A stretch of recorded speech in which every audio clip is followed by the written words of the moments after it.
Nous, on va faire lever la voiture. Une fois qu'elle sera en position haute, on la déclenchera pour simuler un accident en choc frontal dans le pick-up en face. Ne vous inquiétez pas, hein, c'est complètement sécurisé.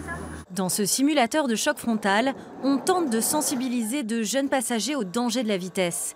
En ligne de mire, le non-port de la ceinture de sécurité qui provoque régulièrement des drames. Il est l'une des principales causes des accidents mortels en Nouvelle-Calédonie. Ça sauve des vies, ça sauve des vies. L'éducation des jeunes, ça commence par là. Plus ils vont être sensibilisés tôt au port de la ceinture de sécurité, meilleur ce sera. Puisque, comme on disait tout à l'heure, plus de 75% des gens qui se sont tués l'an dernier, en 2017, ne portaient pas la ceinture de sécurité.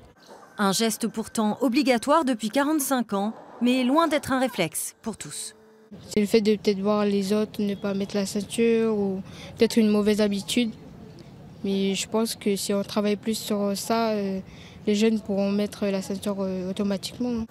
Les actions de prévention restent donc nécessaires pour enrayer le phénomène, comme avec ce type de parcours qui fait ressentir les conséquences de l'alcool ou du cannabis. Dans cette idée, la DI3T prévoit une nouvelle journée d'initiation à la sécurité dans la tribu de Guapin à Poya.